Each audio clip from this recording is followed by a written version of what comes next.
So there was one thing that we both thought was pretty good this week that we haven't mentioned, and that is the Chef Eddie G. And I can't remember how do you say the last word. Locavore. Okay, Chef Eddie G. It just means Locavore. you're a local diner. Like you eat things that are grown locally. It's a hot button. It's a hot button. It's locally grown, sustainably farmed. All of that stuff. I think. Yeah. So Chef Eddie G. Locavore is a show that's on Amazon Prime, and we got the opportunity to sit down with the executive producer of that. Yeah, Dr. London Williams. Super cool guy. Yeah, he was absolutely a phenomenal interview. And so if you are watching this, you're going to see a set change as we jump into our interview with London, as he talks to us about his transition from being a music producer to... Yeah, he's got an awesome story, too. Yeah, music producer, now producing film. He's got a PhD. He taught up in New York about management strategies,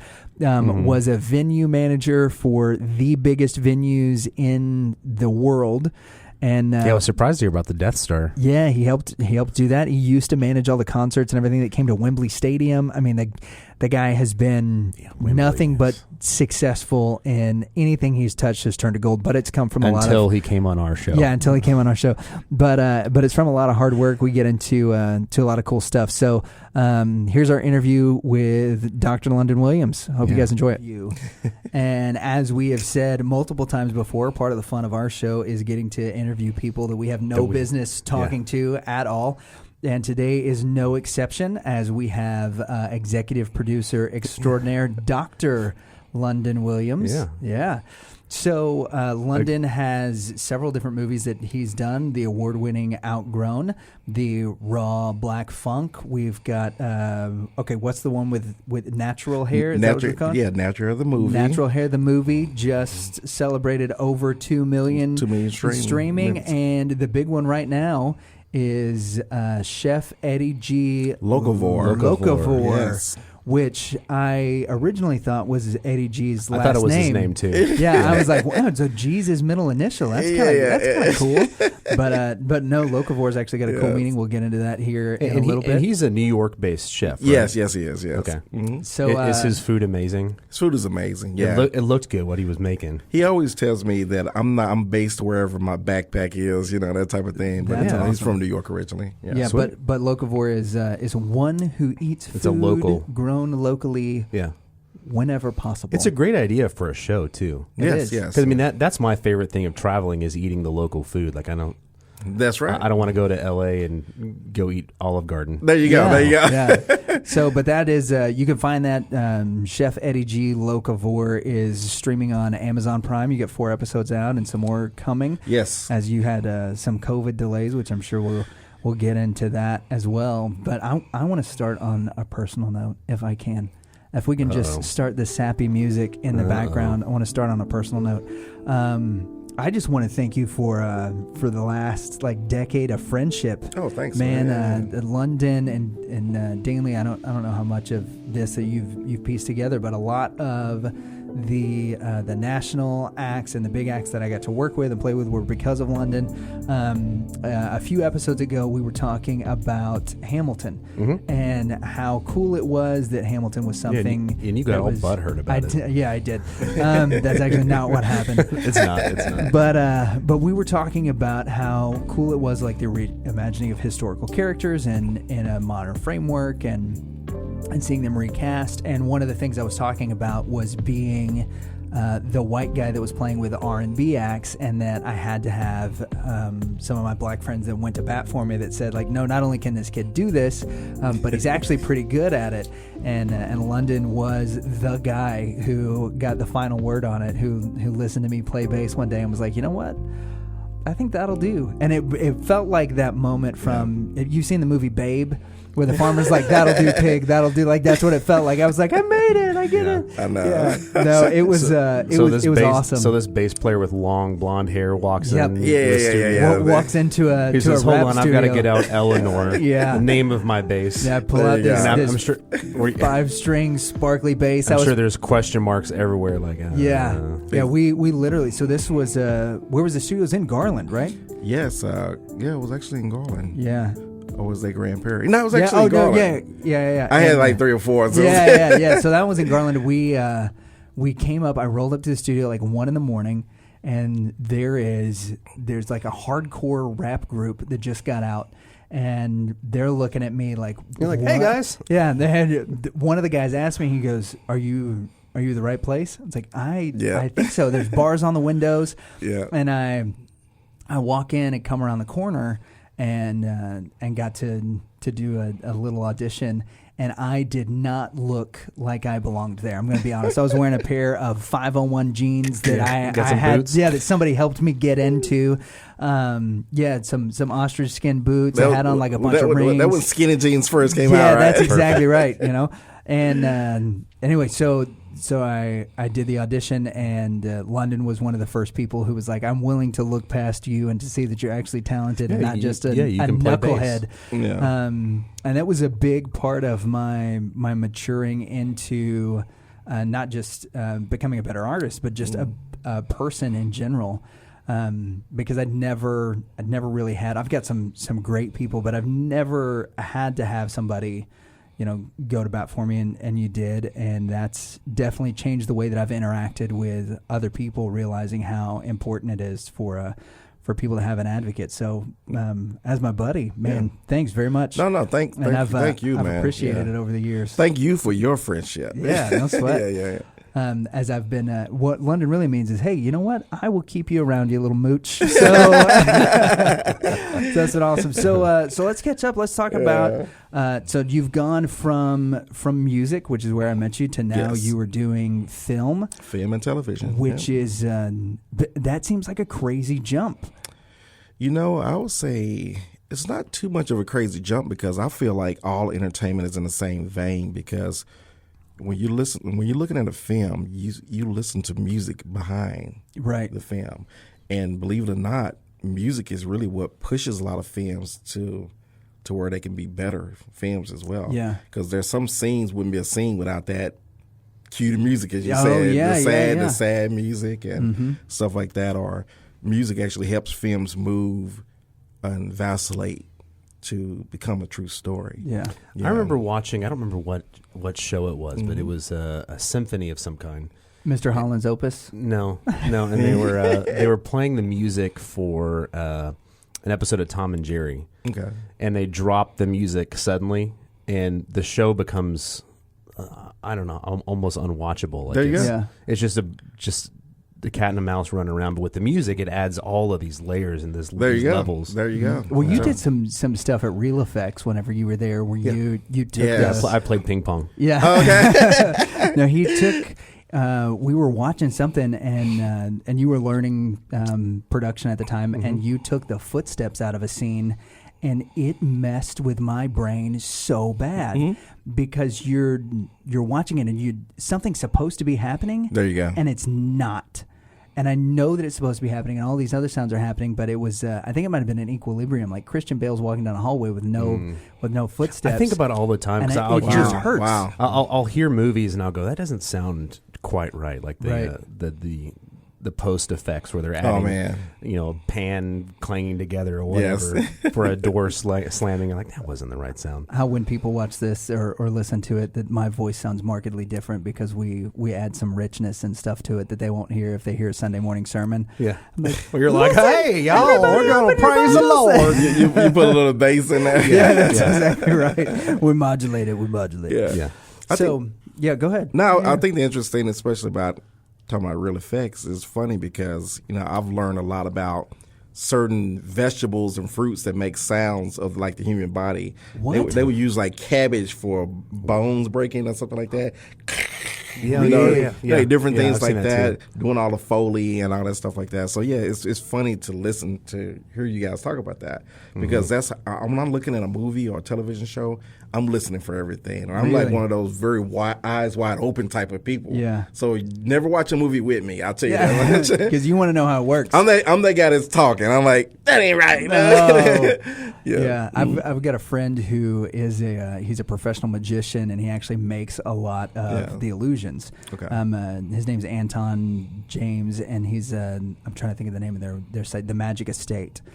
And if we got together for something, I don't remember what it was, but we were watching an episode of, I think, America's Got Talent that was just on the television. And as we're watching, he's like, "No, he's got a card behind his back. This is you literally you took all the magic out of this right now." And he's like, "No, I was like, how do you know that?" And he goes, "That's my trick. They're using my thing. I know exactly how he's doing it. I wrote the instructions for everything." That's so crazy. Yeah, my son now can pick up, because I've told him about it so many times, that he can now pick up the Wilhelm scream. You know what I'm talking about? Yes, I know you're talking about. Yes, we'll be watching a movie and it'll happen. He'll go, that's the scream. Like, good job. Yeah, right. He's 11 years old. He's got the ear too. He's got the musical ear. That's terrifying. You might actually be raising a little. He's got the ear. Yeah, he's got the ear. Yes. All right, so it was a natural transition. It was really a natural transition. Yes. Now I just kind of look at it as the total picture, the total package, as they say. So, what made you want to? I don't want to say stop telling stories through music, because you continue to do that, like you said, with movies, because they make I'm going to use my vocabulary word I just learned. They help the movie vacillate. Yeah. So what made you want to transition then into telling stories through the medium of film and television? I think the biggest thing is being able to tell a story visually. It's funny because I'm the type of person, I use all my senses. Right. So if I can see it, I think it tells a better story. When I was producing music and working with musicians across the board, that was one thing. But to be able to apply that music to the screen, to the big screen, I've always wanted to work in that field. So I said, okay, cool. Let me see if I can do it the right way. And when I got in there, that's one of my biggest things. I laugh about it because a lot of people that I work with, or filmmakers that I work with, they're wondering why I'm so big on sound. They didn't understand that I had a music background. So when they make a beautiful movie and the sound is crappy, I'm mad. I'm that's like the biggest thing to me. It's like, okay, first I'm asking, who's your sound guy? And the truth to be told, I've worked on some projects and the sound came out terrible. Because I didn't work on sound. I actually was going to ask you that. Do you still work on, like, have you produced something that you also handle the sound for, or you just go, that's too much? Just too much. There's too much to do, and you just have to trust the people that's working on sound that they're going to do the right thing. I would rather work with an engineer, somebody that's certified engineer, to where I know that their ears are going to pick up everything. And movie sound is totally different than music studio sound. That's going to be a totally different ball game. But at the same time, an engineer is going to know that with his ear, that what it's supposed to sound like. You know what I mean? So you run into those issues all the time. Yep. Yeah, we've noticed that with some of the engineers that we've worked with when we were recording music, is that the ear of an engineer is not exactly tuned the way that the ear of even a musician is. Because like when we're looking for the proper guitar tone or bass tone or whatever, and then they get it into the recording software, and they're like, no, this has too many hertz and this range or whatever. And you're like, no, what are you talking? Don't mess with my tone. It took me years to do this. Don't touch it. Yeah, they're like, no, it sounds great where it is, but it's not going to sound great over speakers. Well, it always sounds good over those speakers. I don't know what you're talking about. Because our egos, our feelings, and things get involved, but. There's a specific type of training for each one of those. What would you call it? Each one of those disciplines. Yes. I'm trying to say a whole bunch of good words. We're at a table with a doctor. No. It's not that. Official. Hey, I'm still learning words daily.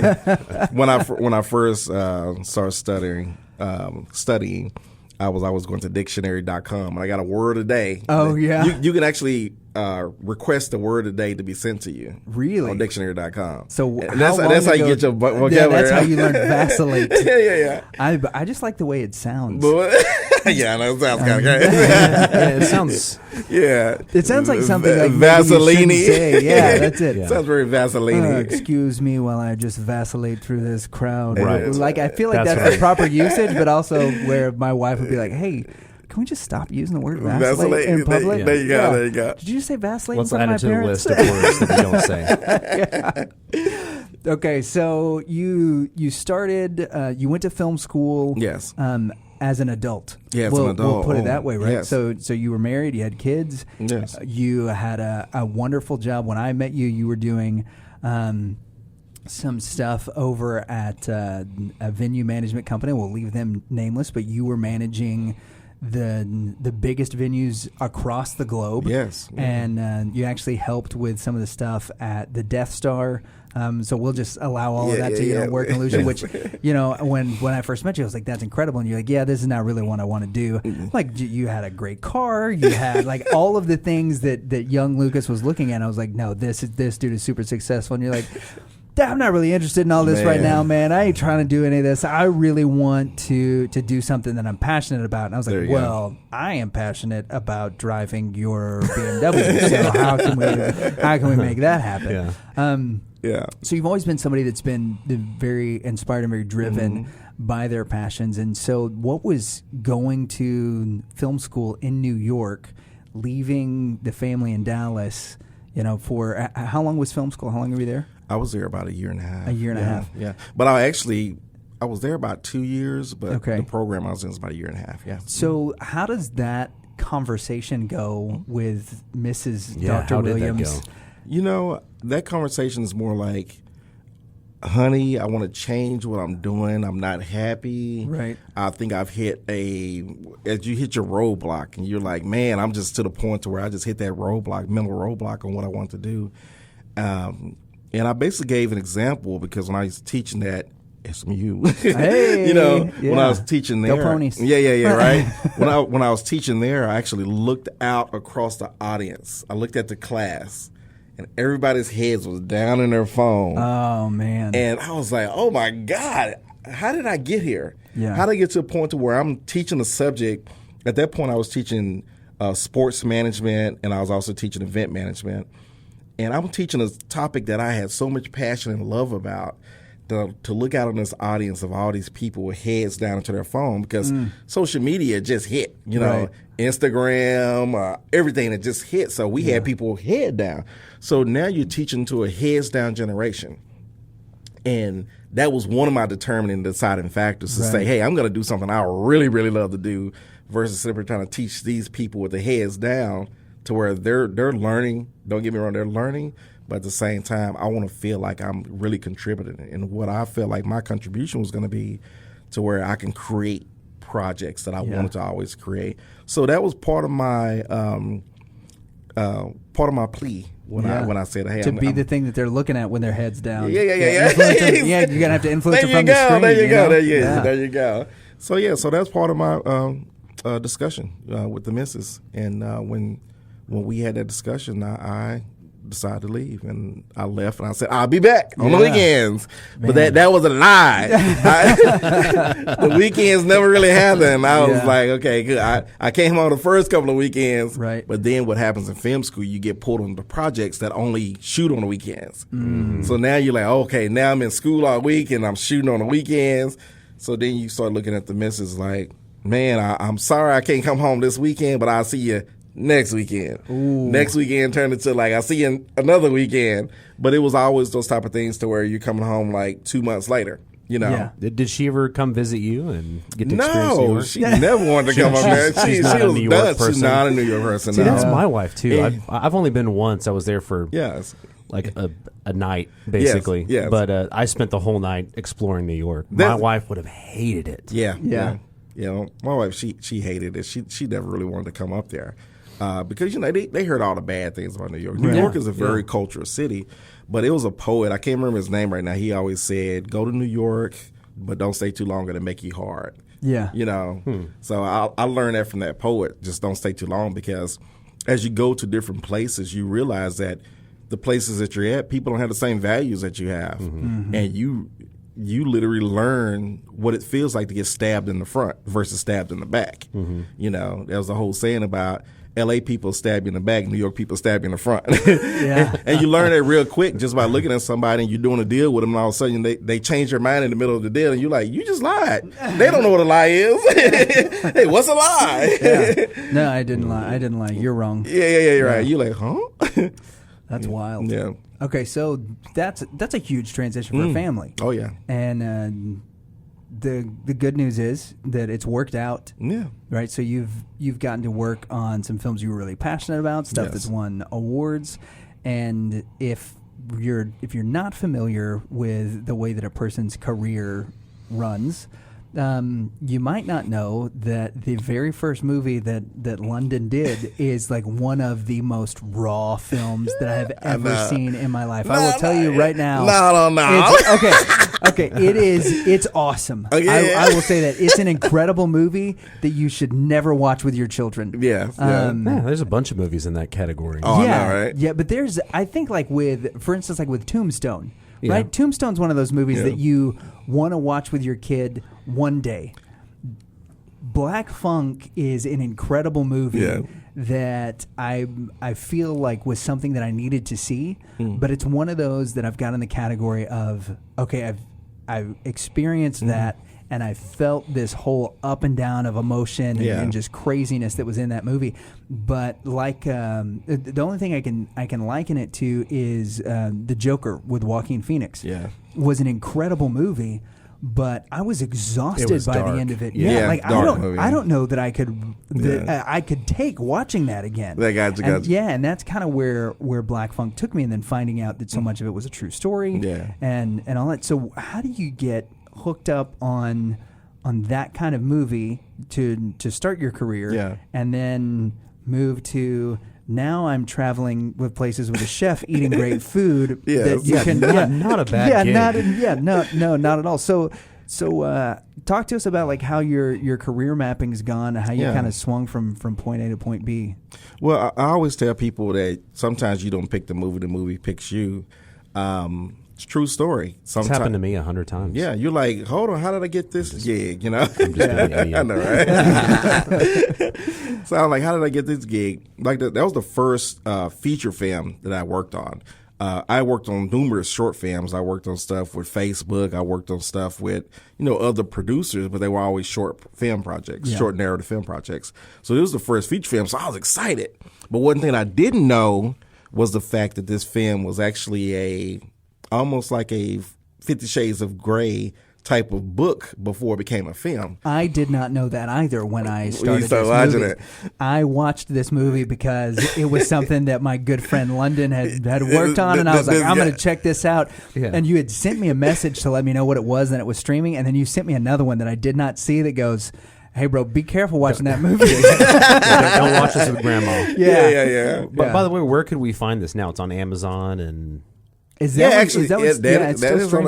streaming on Amazon. Cool. Yeah. I've been on there like 3 years now. Yeah. So you started off with that, and it was kind of the Black 50 Shades of Grey, but it was the guy's life story, and so you saw the script.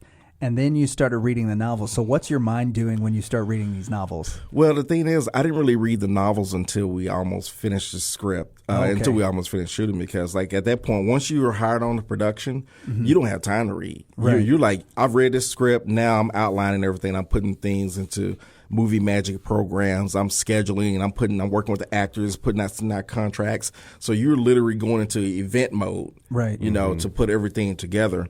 And then you're like, okay, great. So as you get some downtime, you're like, okay, cool, I'm going to pick up one of these books.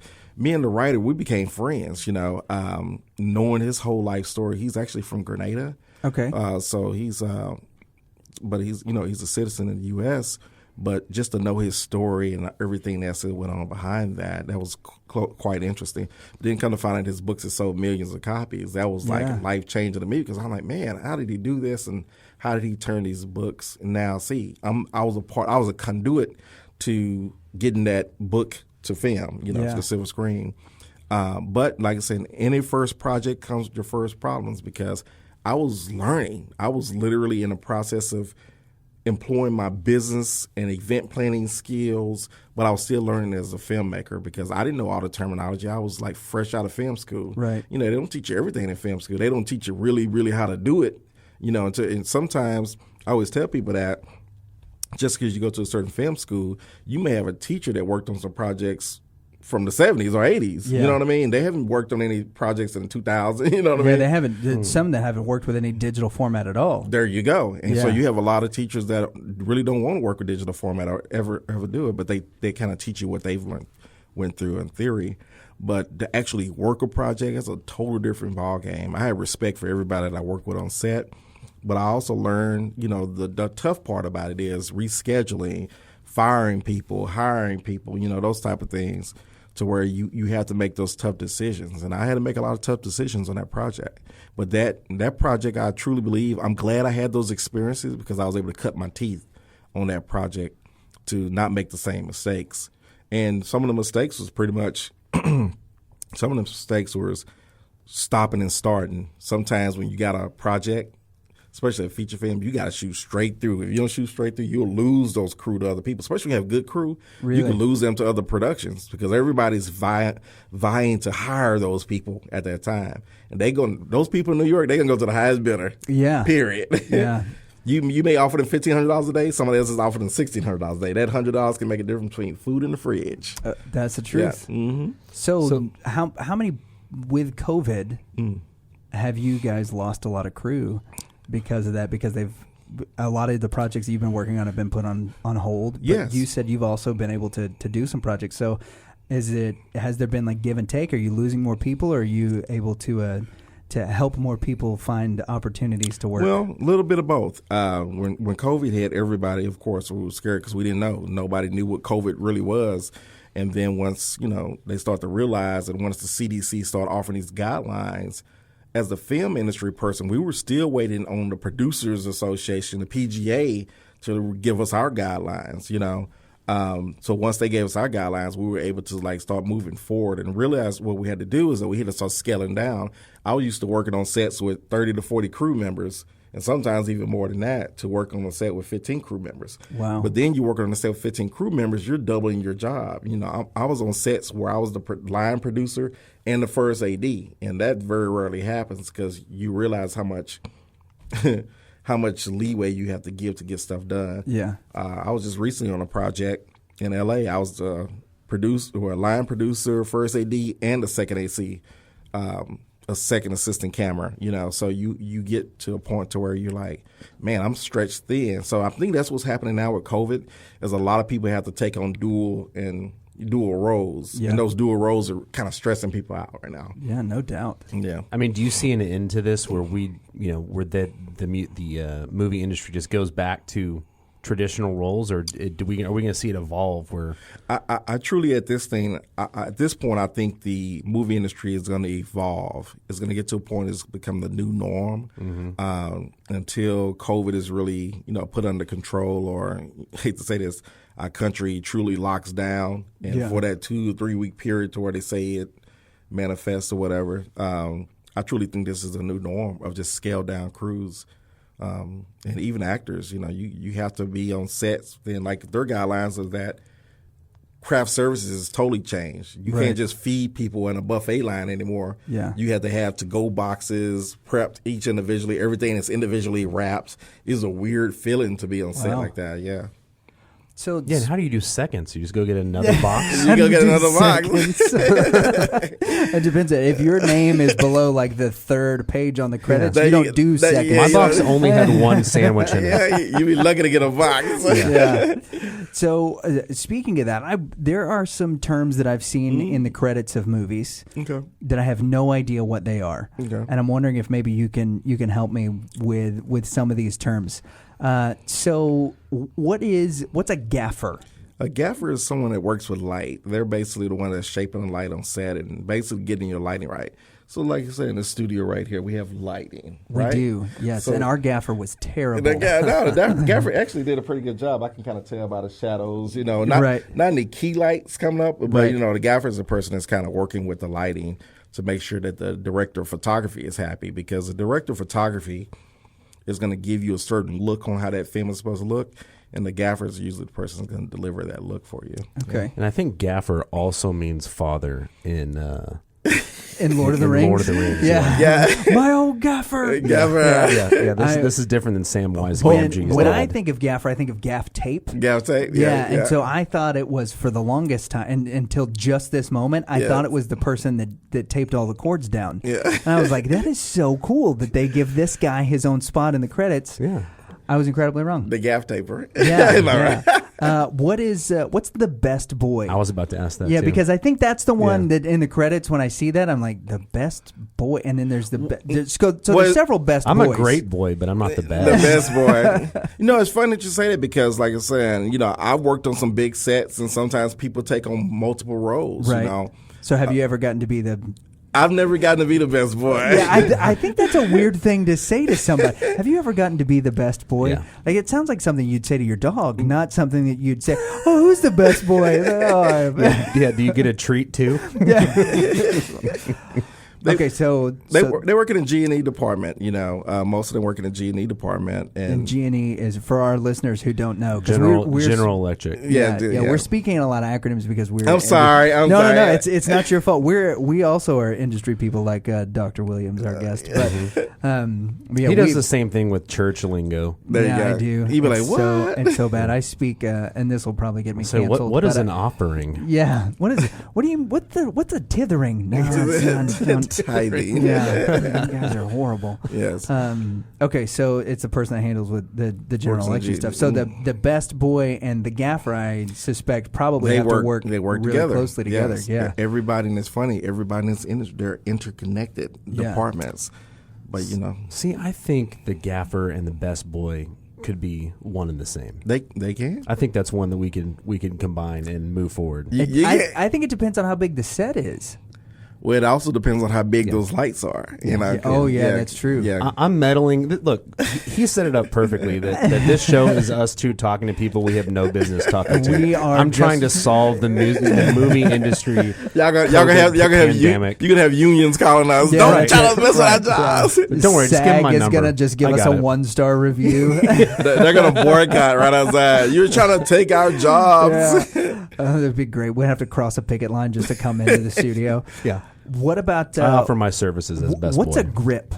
Grip is they're in the G&E department as well. Okay. Yeah. So everybody that I'm mentioning is just like grip is pretty much. People. I don't think about it like this. A grip is a person that's constantly helping move equipment and stuff like that. Yeah.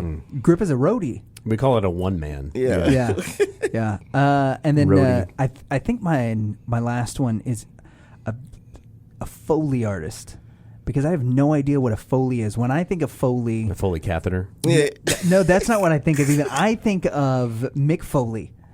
Right? My brain goes back to like junior high, to Mankind, to WWE. Yeah. It was Mankind and Cactus Jack and Mick Foley. And I'm like... Mankind had some issues. Yeah, so what is a Foley artist? When you think about sound in pictures and stuff like that, that can be contributed to the Foley artist. Okay. So just, you have this situation right here, break my leg, stuff like that. So many different things you can do to like deliver that. In Fight Club, when I've Brad watched Pitt. Fight Club. That's okay. In another movie where someone throws a punch, there's some guy in a studio banging two pieces of chicken thighs together. There you go. To get that slap. Yeah. And the Foley artist like syncs that up? Yeah, they he would be able to answer this better. I just generally know. Or does the Foley artist sync it up or create the sound? They're creating the sound. They're basically recreating everyday sounds. That's cool. Like it's an awesome fighting. Yeah, it's an awesome job. It's funny. I first learned about that. It was a studio in Dallas called Agora Entertainment. Yeah. Do you remember those guys? Yeah, they defunded a documentary that I was working on. No, wow, they put some money up for it, and so I went and did a trip. And then whenever I came back, they were like, "Yeah, we lost some money, so you're not allowed to do this anymore." And I was like, "So, but I have receipts," and they were like, "Yeah." That's awesome. You just put those in your pocket and turn around and walk out. And I was like, and then you can write it off at the end of the year. Yeah, write it off at the end of the year. Hey, I took a trip to L.A. because I was supposed to get to do a thing, and they were like, and it was a loss. Sorry. Yeah, I think their attorney passed away. That's what happened. Yeah, and he was like collapsed. It all fell apart. But I do remember that. But I learned about that by that company because when they first built over in Dallas, when I walked in there, they said, "This is our Foley studio," and I was like, "What? It's just a room just like this." Right. They had just one weird guy in there. Yeah, he was in there, and he was sitting in the corner like this. I'm the Foley artist. He has slinkies, and then the director puts him back at his kennel at the end of the day. There you go. Don't go in there. Yeah, don't. Yeah, but that's what they had. They had a room with all type of soft. It was like soft stuff, hard stuff, and they can recreate noises. That was it. That's crazy. I watched a Star Wars. That's probably the one that I think of the most, is the Foley artist. I think there was even a documentary about. There definitely was. With all the springs I promise that they you, used. there was a Star Wars documentary that was on Foley art. Yeah. But to make the laser sounds, like they invented a lot of that. Yeah. Yeah, and they were for some of the doors and stuff. They like took the top of the toilet thing and just like scraped it across. That was how they did it, because the sound of the porcelain scraping, and then the laser sounds were like them banging on a guy wire for a telephone pole, stuff like that. So that's a Foley artist. And T-Rex for Jurassic Park, they combined a lion and an elephant, and like there's like 3 or 4 animals that they created this. They took a bunch of terrifying animals and made it one terrifying animal. Yeah, I remember that. I remember that. Yeah. So is that in you? We were talking earlier. You said you were really digging the new Jurassic World animated series. Are they using that same sound? Yes, they are.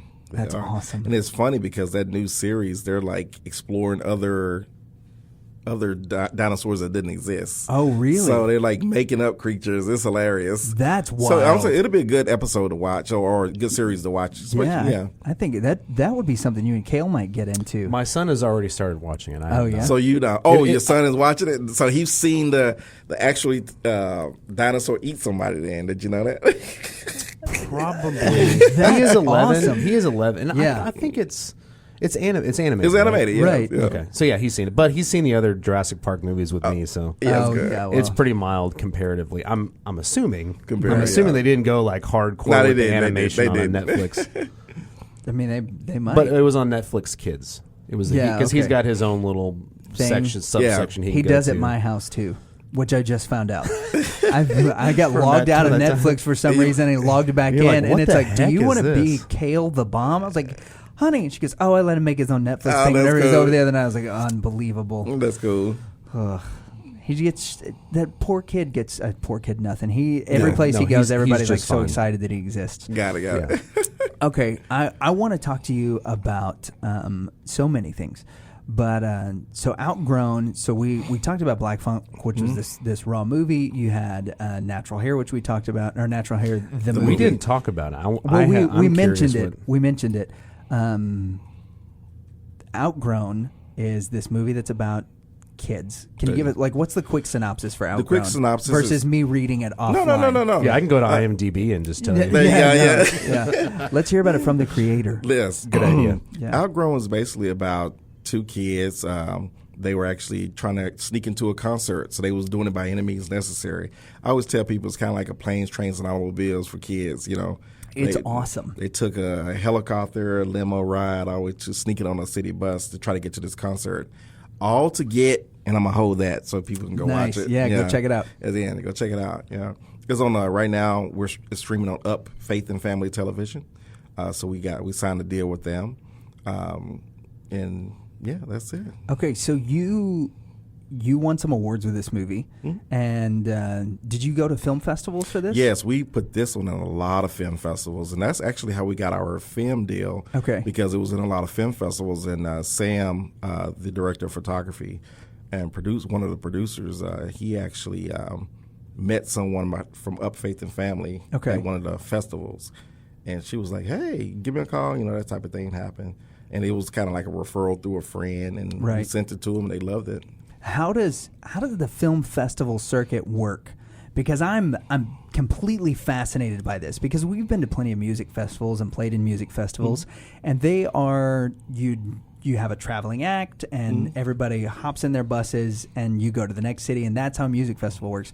Film festivals seem like they're completely different. Nah, it's totally different. Film festivals, you submit your film online, and if they like it, if they screen it, they send it online through screeners, and they screen it. If they like your film, they would actually invite you to come, and then you don't know if you're going to win an award or not, but you are actually invited to come to the festival. They give you credentials and stuff. You basically just sit in the audience with everybody else and watch your film. So we watch your film thousands of times, Right.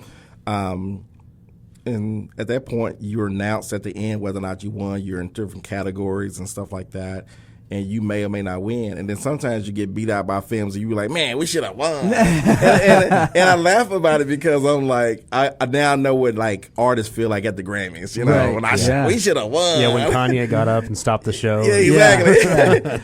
No, The Outgrown was the best video ever. I'm going to let you finish. Yeah. So it was several times we wanted to do that.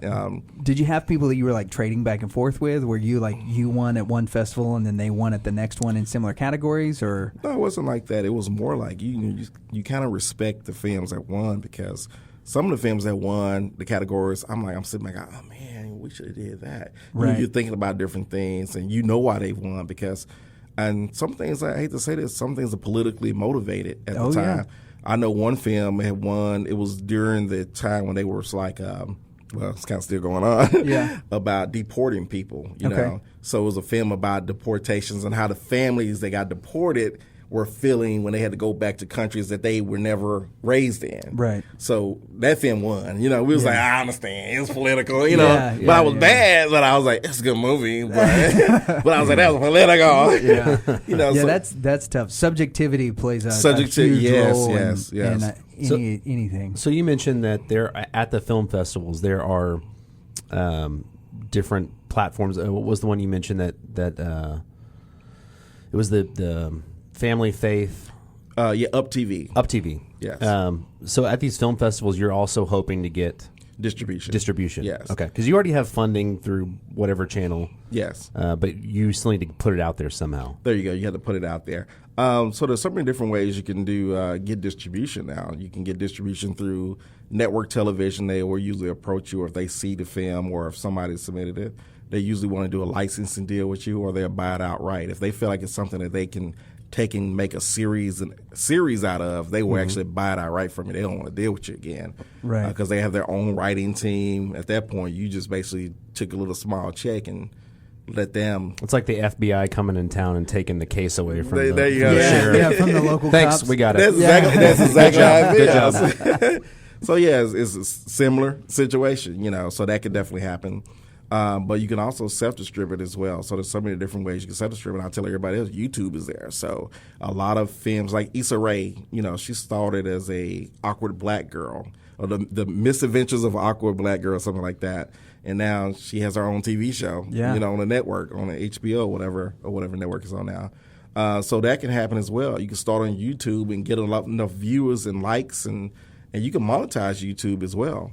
So if you can monetize it and get as many views and some major distribution companies or television networks, they'll come and try to buy that from you as well. That's or at least crazy. Partner with you, you know. So you've mentioned before that you are a big advocate of independent distribution and licensing. Yes. Why would you go those routes versus, you know, just the buying outright? Because it's difficult as an artist who's struggling to not look at that big paycheck and say, you know what, they're offering me more money than I have seen ever in life. Yeah. Why would I say, you know what? No, I'm going to take less money for this. There you go.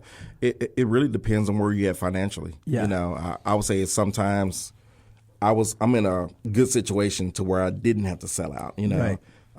Like I said, I started in the industry older, more mature, so I had money saved up, so I didn't have to take those bomb deals. And, you know, similar to the music industry, a lot of musicians, they take these bad deals because they're young kids that needed that check. You know, they got that $1 million check, right? But realistically, they only got $650,000 because $300,000 went to taxes. You know, oh yeah. So you got to think about it like that as well. I'm just in a fortunate position to where I don't have to take those buyout checks. And I always think about, when I'm doing productions, I think of building catalog. Okay. So when you have a catalog, you got to think about, as a publishing company, if you have a catalog of films, 10 and 20 films, you can always leverage those later in the future, because everybody wants content. You know, at the end of the day, it's all about content. Yeah. What can we do with the content? So once you finish on one platform, you can repackage it and put it on another platform. Now you have Quibi, you have these 10-minute movies. Oh yeah, so Quibi's killing it too. They're bringing back all of my favorite shows. Like Reno 911, I think, is one. Exactly. Right. So you think about it, you have an hour-long show, and Quibi only does like these 10-minute shows. Mm-hmm. You have like 10 episodes out of, or you have like 6 episodes out of that hour, so you can cut it up in 10 minutes. So you got 6 episodes right there. That's wild. So many different ways you can do it now. So yeah, I think a lot whenever you look, especially like at the licensing stuff or whatever, like Seinfeld. Mm-hmm. Seinfeld held out for so long before they signed with anybody for their licensing for it, and then they got a huge check from Hulu.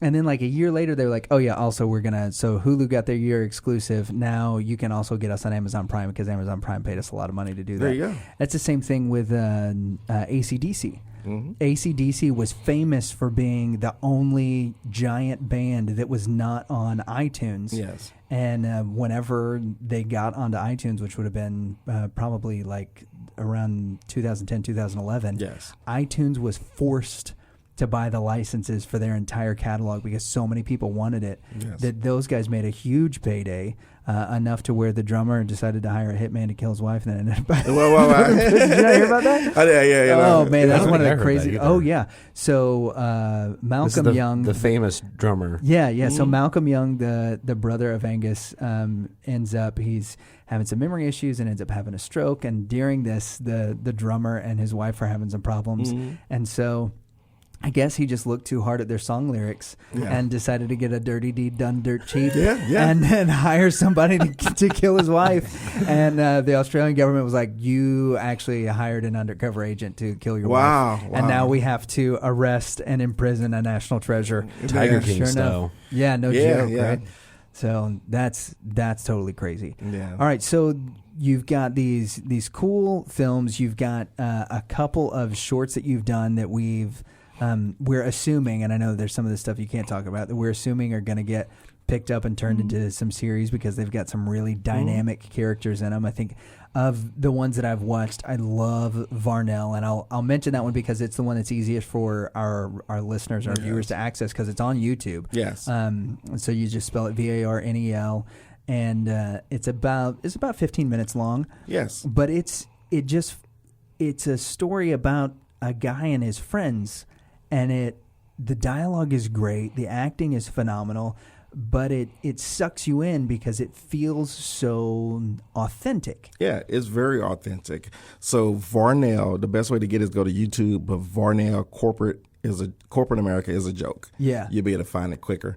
Yes, it's a very authentic film because it's based on a true story, events that are actually happening and events that has happened.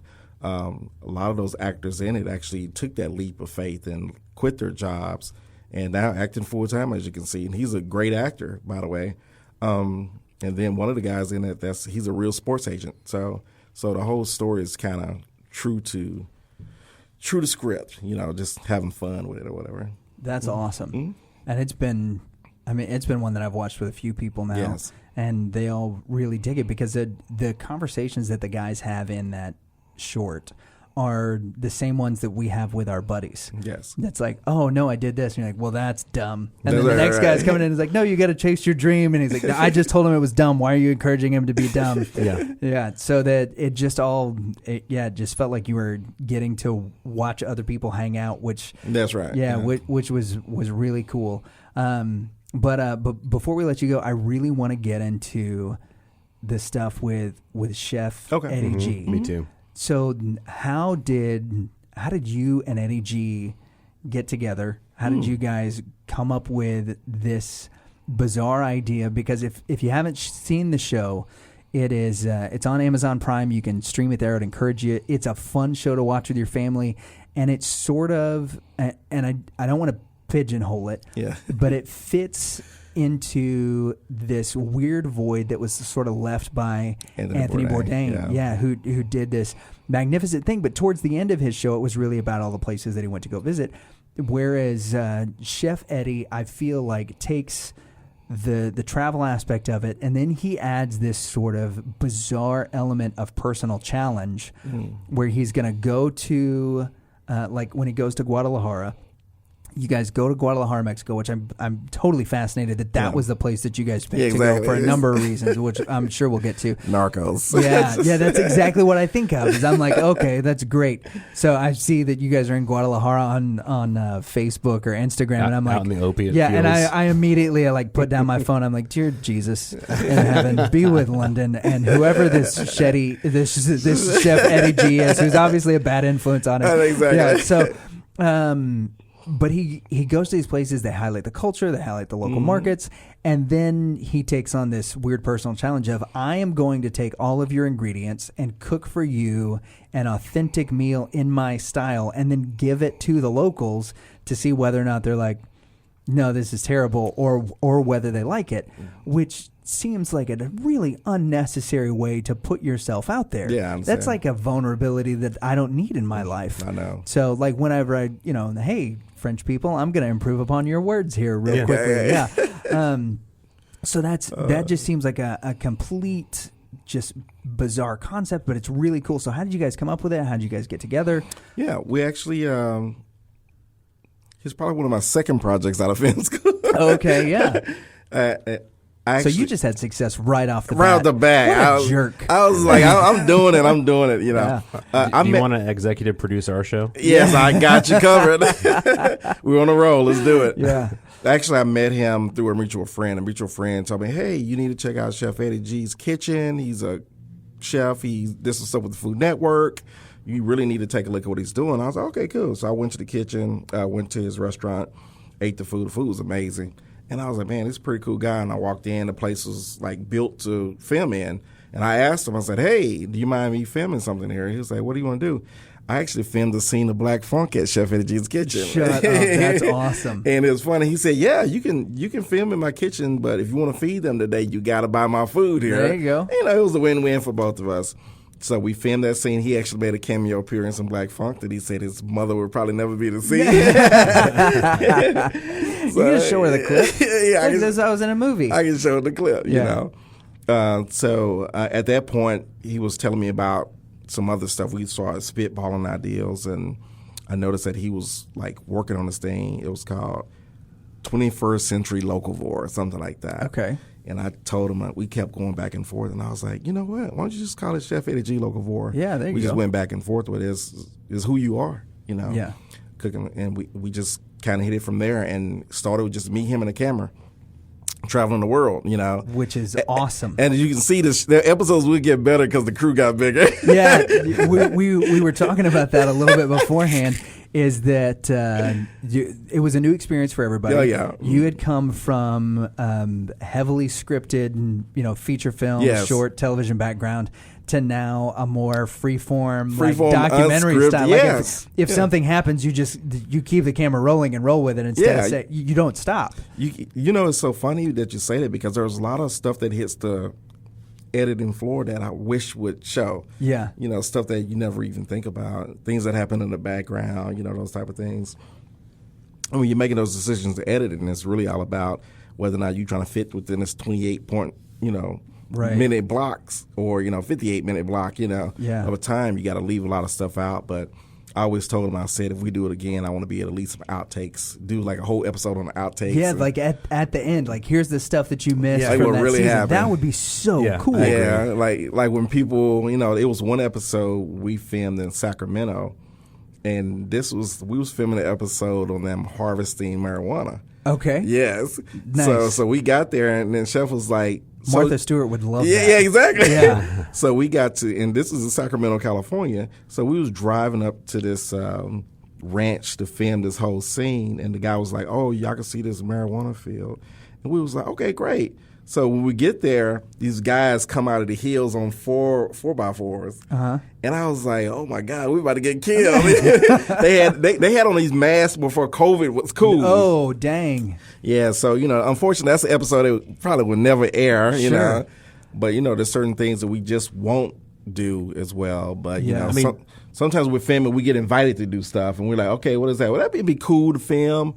But at the same time, some stuff is only made for Vice and not the cooking channel, I was going to say that. How do you incorporate all right, so I took this ingredient and it's marijuana, and I'm going to make this huge spread with it. Well, you got cooking with cannabis. You know, you got stuff like that. You can. Right. Yeah, you got stuff like that you can do. But that really wasn't really a part of our show format. But we was just kind of doing That's it. kind of what I was getting at. It's like, this isn't exactly. Yeah, it don't really fit what we're doing, but I'm going to film it. You know, I'm going to produce it. I'm going to film anything. Right. Like that would make a fascinating bonus episode. Yeah, exactly. We'll put it in the can, you know, but at the same time. Sell it with the DVD set. There you go. So certain things that we just don't feel like it's part of our repertoire to do. But, you know, that was one episode that the guy told us, he said, hey, y'all want to go film my cannabis for him? I was like, oh, really? It's incredible how, like, we've experienced this on the podcast, is that when we say that we have a podcast, or you walk around someplace with a camera and you look like you're official with a film crew. There you go.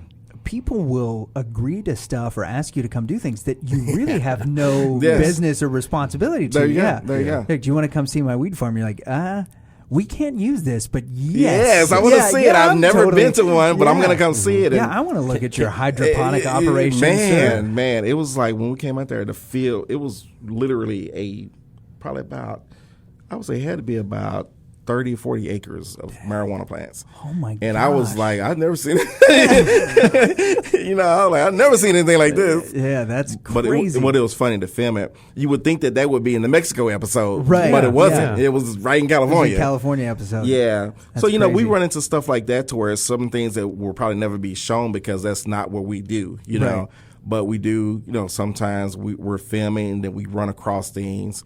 One thing that's never happened to me, but it's happened to some of my colleagues that's traveled the world, to where they've witnessed true crime. Oh, dang. Yes, in the middle of them filming, and then the police or the local authorities were like, hey, we need your footage.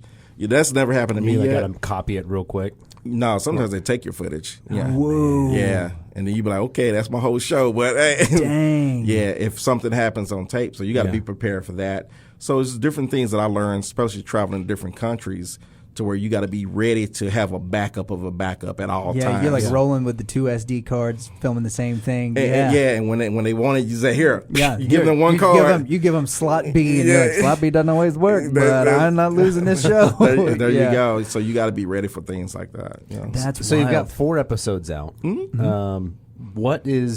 What was the most fun location to shoot at that you went to? Man, they're all equally fun because like it's based on the locals, the people, and it seems like all the people that we meet are just like very authentic people. We call them salt of the earth people. So we film a lot of farms, and I call them salties. Yeah, salties. So we film a lot of farms, and one thing I noticed about filming out of farmers is that these are people that just want to make sure that we have food and rations, and when they're going through a hard time, we all feel it. We don't realize to why food prices are going up because something may have happened. Like even in Cedar Rapids, Cedar Rapids, Iowa, they had something called a derecho, which is, I guess, something meaning straight. It was like a straight wind went through. Oh yeah, this was the crazy windstorm. Yeah, they like destroyed the city. Yes, not like a tornado or hurricane, like the world's biggest, longest, strongest gust of wind. Yeah, it was 150 miles per hour. Good grief. Yeah, and it like leveled the city. So we filmed after the derecho. So when we was going through the community, you see the community. It was like a lot of. It was like some neighborhoods, trees, big like 100-year-old trees just laying flat. You know, roofs and barns just tore up. And we decided to, because we kept putting off the filming of that episode, but we decided to go ahead and do it. But what we're going to do is that we want to showcase the place as with other footage that shows how beautiful the place can be. But we do want to highlight some of the stuff that happened with the storm, too. Yeah, and there was almost no coverage of that. There you go. And then I remember it was just a blip. Yeah, and then I don't even remember what crop it was, but they took a big hit on something. Yeah, corn. Yeah. I mean, Iowa. And you think about what happens, like when some of those cornfields get hit. You know, you got foods, and then you also got gasoline because you know they use a lot of ethanol. Yeah. Yes, and then on top of that, you've got a lot of alcohol manufacturers. There you go. That lose all of that, and then what I'm learning. more and more is the stuff that it does for animal husbandry. There you go. So you lose corn, so you lose it off the shelf. You lose it for whiskey and alcohol. You lose it for gasoline, and then you lose it for corn-fed beef. Yeah, for the corn-fed beef, manufacturing and all that. Yeah, mass producing. Right, which is just it's crazy. I prefer how grass-fed personally. Yeah. Well done, you. Yeah. I just give it to the chickens. Yeah. Flipping chickens. We got rid of some of those. We'll have to talk about it later. Flipping chickens. Yeah, dude, we've raised almost 150 chickens this year to send out to my brother's farm. It is crazy, and it is one of the most bizarre endeavors that I've ever gone to, and now we're finally at a manageable number. Okay, cool. So if you guys want to do a Chef Eddie G episode on the different kinds of chickens that we have in the backyard, and talk to a couple of the locals, my wife would love it. We can do that. Yeah, if you brought a camera over, I would certainly let you into the backyard cool. to check them out. Oh, it's been terrible. No, and like We'll that conversation for another time with you, certainly. So you've got to go to all these cool locations. You've got to try all of this amazing food. Yeah, that's like half of it, right? You get to travel and you get to eat. Traveling and eating, that's just half of it. What's the best non-Eddie G meal that you've had? I would say the truffle pasta. I ate some truffle pasta in Tuscany, Italy. It was amazing. And I really didn't, the smell of the truffles, I didn't really like until I tasted it. It was good. It was real good. That was probably one of the best pasta dishes I've had. So do you eat mushrooms like normally, or do you kind of stay away from them? I kind of, I eat mushrooms with my steak, just regular, portobellos or stuff like that, or, stuff like that. Yeah, because my wife is anti-mushroom, but I'm thinking that the truffle might be a great introduction. There you go. Because it's so delicious. Can you imagine eating a truffled mushroom steak at Del Frisco's? That'd probably be $200, right? That's $200. It'll take that steak. It'll take that steak from $100 to $200. Yeah. I'm actually trying to think if I've ever had truffle. I don't know that I've ever had, because they make all kinds of truffle butter and truffle, all kinds of. You would not be able to kiss anybody after that, but you would definitely know if you had it. Yes, it's a pungent kind of taste, but it's very rich and very good once you taste it. Yeah. Well, that's awesome. Yeah. So what's the next episode? Where's it taking us? The next episode is going to take you to Altoona, Pennsylvania. It's right outside of Pittsburgh. So it's a very very Amish community. You're going to really love it. So cool. The music is pushing that whole episode. You're going to love that episode. Was Altoona, is that and you can totally correct. It's like a railroad. The whole city was kind of built around a railroad community. Okay. It was right outside of Pittsburgh. And the people that we filmed, Richard Fior and Helen Hoy. So that was a great episode to film those two. We filmed them at their family farm, and then we, went around to the locals, and the locals that we got most of the food from was from an Amish farm, to where they all the food was just organic and fresh, of course. Really? Man, some of the best food ever. And that episode is kind of like a carnivore's feast. So we ate a lot of sounds so good. It really does sound amazing. We ate a lot of. We're both dieting. This is This is torture. So we ate a lot of elk, stuff like that. Oh, we can have elk. Oh yeah, because that's a lean. That's a lean. It was very meat. very lean. Yes. Yeah. Well, I'm doing keto, so I'm gonna have to add some butter on top of it. Yeah. Add some truffle butter on top of your elk. There you go. Yeah. Man, that's wild. So you've how many more episodes do you have in the first season of this? We have about 6 more episodes. Okay, so we've got each so far season is going to be 10. Yeah. 10. And then one for the bonus. There you go. Outtake. Yeah, if we can convince it, we will write letters to Amazon. Okay, guys. I will pen an email to Jeff Bezos. Gotcha. Yeah. To see if we could get that to happen. Okay, so the first episode was in Guadalajara, which you said you filmed you were the only camera person. And you were just using a regular microphone. Which is just crazy to think that now it's turned into. Like what kind of microphone? Just the stock one on the phone? It was on top of the camera. I shoot with a Canon C200. Okay. It's a cinema camera. But at that point, the only microphone that I had at that time was like a Shure mic that went on the top of the camera. It was like saying it works good up close. Yeah, it would work great in a room. But once they start stepping away, I'm like, okay, this looks good, but maybe I should put, you hear wind noise. Right. But my thing is this, I always tell people, like, start where you at. Whatever you have, just do it. Because at the end of the day, you have certain people that are going to like your programming, certain people are going to keep tuning in because they want to see what the next episode is going to be. I'd never seen, and like, I'd seen the agave farms and stuff, right? And you see the agave plant. You guys like start hacking at one of them and go through the whole process. I'm like, yes, man, it's crazy. Yeah, I don't care about the wind noise. This looks awesome. Now you understand why that stuff is so expensive, because these people are doing this stuff by hand. They're hand and they have crafted. to age. I don't remember, the farmer had said that like if it gets too much rain and then too little, that it doesn't mature in time. It ruins. It ruins. And then it's related to the pineapple. Yeah. I get so much useless information. And there's different kinds. The green agave they made into that drink. Mezcal, I think, something like that. Yeah, something like that. Maybe it's the blue one. The blue one he extracted and they had a drink. I don't remember what it was called, but it was a white looking drink. Pulque. There you go. Oh my God, that was nice. So I've never liked like horchata or I haven't tried pulque, but I've never liked any of those drinks. My friends keep trying to get me to try it. But now horchata is a sweet.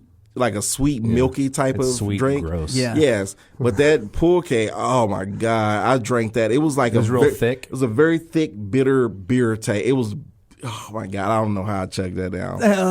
You're giving it such a flattering description right now. Well, you should try it. Yeah, I think not after this. No. Yeah, I'm down to try a lot of stuff, but you talked me out of that one. But when you see them, how they make it, you be like, I can't believe people drink this, you know. But it's funny because different cultures do things different. Yeah, that's absolutely just like us slaughtering a pig. That's true. Yep. I got a picture of it. So we did get a sneak preview at some of the stuff that's happening in some upcoming episodes, which looks absolutely incredible.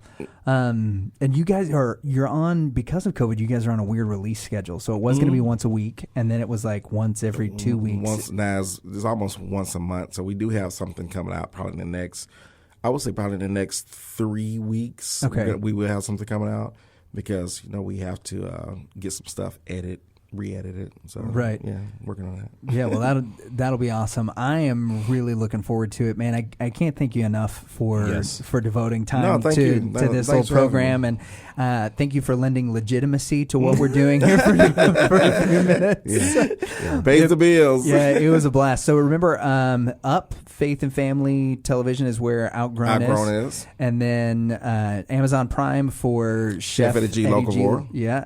And then, is there a place where we can watch Natural Hair, the movie? Amazon Prime. Okay, that's on Amazon Prime? Yes. Okay, cool. So check that out, because it's continuing to build up on the stream, and there's some cool stuff going on there. And finally, so what's next? What's next for Dr. London Williams, back to executive music producer? I know, right? No, actually, what's next is that we're continuing the Chef Eddie G. Locavore brand. Okay. We're continuing that. Eventually, you guys have some products coming out for that, right? Yeah, we have products. We have our own coffee coming out. Oh. Yeah. We named it Chef Eddie G's Kitchen. So nice. The Chef Eddie G's Kitchen is going to be most of the products that come out of that. So we have our own coffee. It's getting ready to go online pretty soon. It's going to be on Amazon as well. Nice. We're going to be selling our own knives, cutting boards, stuff like that. We need to get you in touch with one of the knife makers that we're about to interview, who's like a world-renowned. Oh yeah. Maybe they could make our knives. Historic weapons recreation specialist. Oh wow. Yeah, the dude's bad to the bone. Now, where did y'all meet him at? He's on the History Channel. Okay. Yeah, his name is David Baker, and he's from Forged in Fire. Yeah, he's got just the world's most magnificent mustache. But you know what? I don't know if this is the same person, but I think I know what you're talking about, because I've seen this one episode. It's called Southern Survival. I know what you're talking about. And these guys make knives on there. Awesome. Yeah. They make knives on there. Or one guy did. David Baker. I'm gonna pull him out. Yeah, and they've got that one guy that he found him on Craigslist, and he's the coolest guy. Yeah. Yeah, they have Battle Box. Is that what it's called? Battle Box. Yeah, that's the product line that they have, where each episode they essentially they want the best thing at breaking a window. There you go. There you go. If you're in need of breaking a window, you can get this product, and they test them all, and it's pretty cool. I can't wait to see that. That sounds interesting. Yeah. Yeah, well, we'll have to, whenever I got to shoot him another email this week, whenever I shoot him an email, be like, oh, also, if you come on our show, we might hook you up with a chef that wants you to make some awesome knives. If he can make some great his stuff is incredible. Yeah. All right. Well, sweet. Well, I think we just solved the world's problems. Knives. Yeah. I alone solved the coronavirus production film industry issues. It's done. That's right. You got that. Good. And you got some new knives coming your way. Well, is there a place where our listeners can go and check your stuff out other than the streaming services? Because I know you have a production company where we can keep up with what you're doing. Or if we have some people that are looking to get into production or that need somebody to help them produce, we know that you've offered those services, that you're an educator and a mentor as well, and do some life coaching. So how can we get in touch with you? Where do we go for that? Well, I would say 3 ways. Instagram is always a great place to get me. I'm public on Instagram, so it's Dr. Williams ABE. So you can find me at Dr. Williams ABE on Instagram, and also LondonWilliams.com. And then for the TV shows, ChefEddieG.tv, and then NaturalHairTheMovie.com. Just everything pretty much what the title is, you can find it on there. All right, rock and roll. Yeah. Well, beautiful. Well, yeah, thanks for coming on. Yeah, man. Thanks for having me. It was great meeting you. Same here. Yeah. I hope to have a friendship with you that rivals Lucas's one day. It will. Yeah, good luck. Good luck. Right? Well, all right, guys. I don't play bass like he does. No, you're a guitarist. Which is they're totally different. Maybe we should start a group. Oh, dude. Yeah, I got some ideas. Let's talk. Okay, yeah, we'll talk about that off air.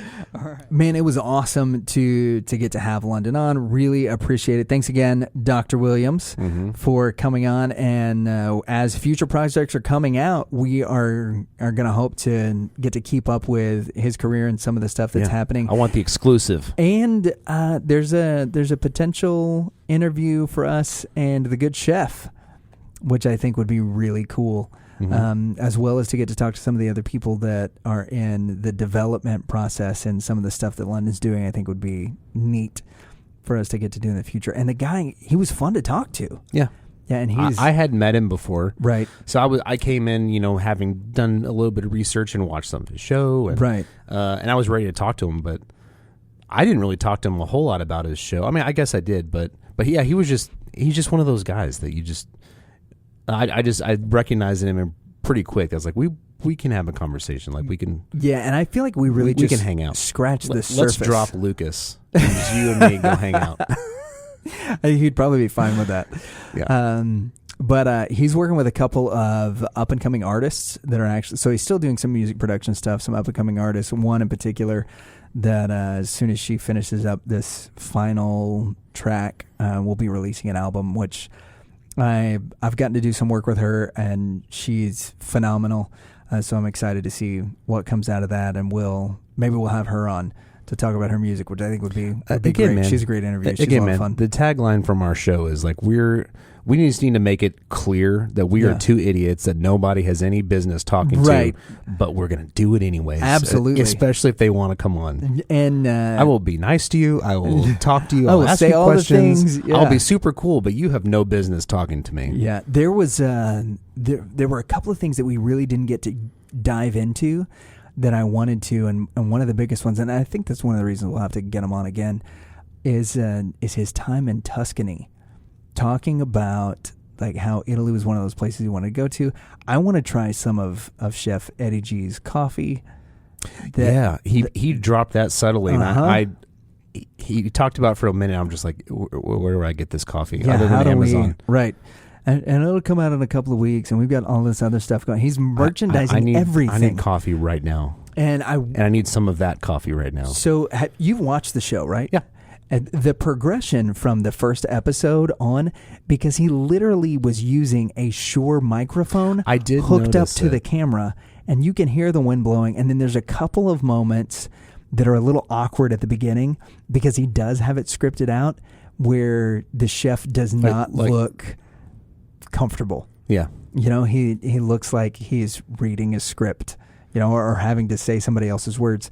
But when it gets to, especially the part where he's making food for other people with the ingredients from their region and something that they've never tried, when they were in Guadalajara, and this was another thing that we didn't get into, is some of the stuff that they had to do to go to Guadalajara, because it's such a dangerous spot for tourists or for non-residents. That the blanched potatoes that he made with the locally sourced tequila looked really intriguing. And so there's a couple of those things that, like, I think having Chef Eddie on would be an absolute blast. Let's keep this train going, man. Yeah, I think so. I think it was a lot of fun, and not bad for let's first have him interview. Let's have him cook a meal. I'm not afraid. I'm not going to ask him to do that. I will, or maybe we make maybe after we interview him, maybe we make the trip up to New York. Well, yeah, we'll get some locally sourced horned lizards out here, and we'll put them on a skewer and fry them up. We brought some. We got your armadillo. Yeah, we found it on the road. We got outside. Armadillo. We got all locally sourced oil and yellow roses. What are you gonna do with that, Chef Eddie? Oil and yellow roses. Yeah, good job. Yeah, basically just we have an armadillo and some poison. That was a textbook yes and. Thank you. Yeah.